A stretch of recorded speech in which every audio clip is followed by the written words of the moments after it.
Oh yeah, I did. It's a lot of fun. Yeah, it is. Yeah. Joined by his band, The Access Experience. And here, I'm just going to give the mic to T.M.O.T. I don't need to speak.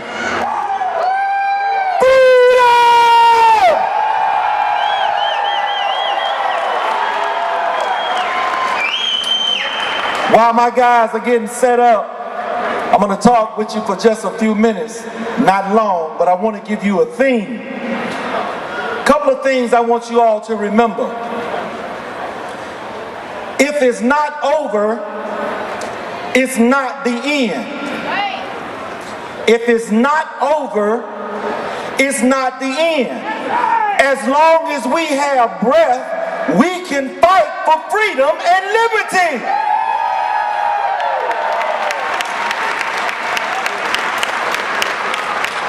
My theme, 3 points. The first is inheritance. The forefathers of this country, those that shed blood so that they may have independence from their oppressors.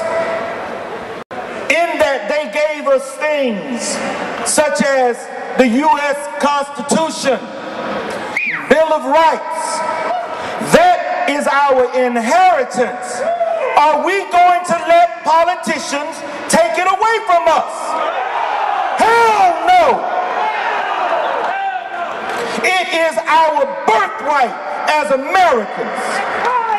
The second point, perspective. We have allowed politicians to lose our perspective. Well, what perspective are you talking about, Mr. T.M.O.T? I'm talking about the perspective of we the people. You serve us. We don't serve you.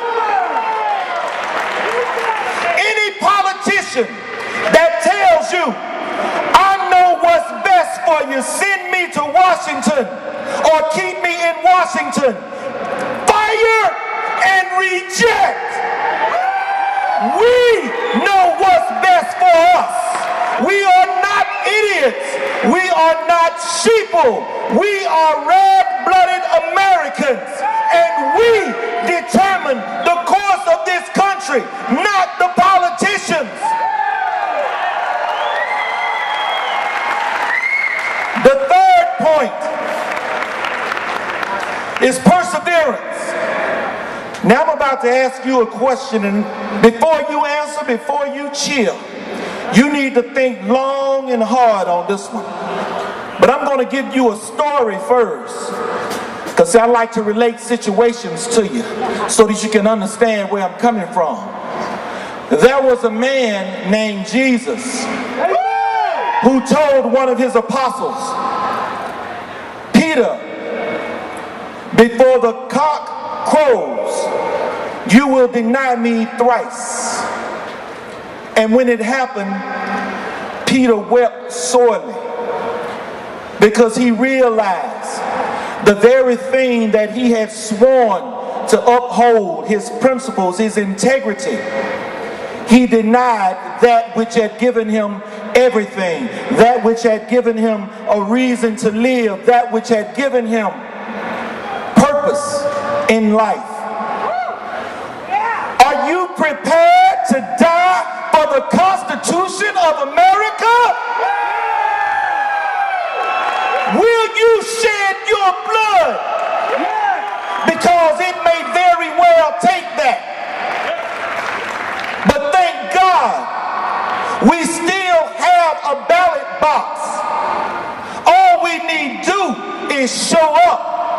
All we need to do is cry in the wilderness to anyone that will hear us.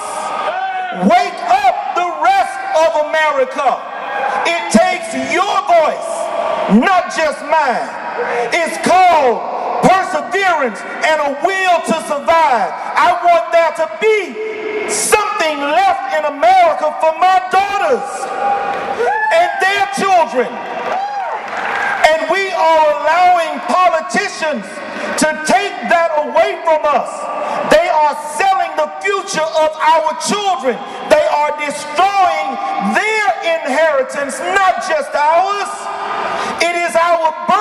right. Send those bastards home.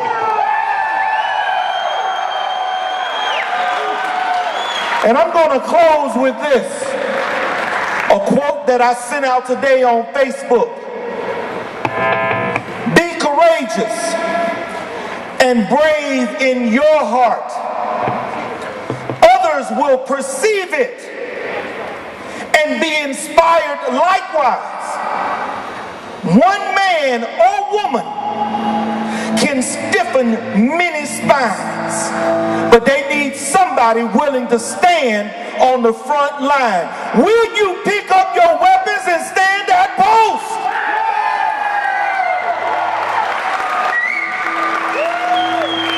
And the last thing I must say, I have told you in my videos, if you have watched them, just like when I got married and my wife is out there amongst you, I said I want you to bury me. That is the depth of my commitment to my marriage. When I got on board with Ron Paul last year, I said until the end. When Ron Paul decides he no longer fights, then I move on. Until then, I continue to be in it to win it with Ron Paul. And those don't like it, you can kill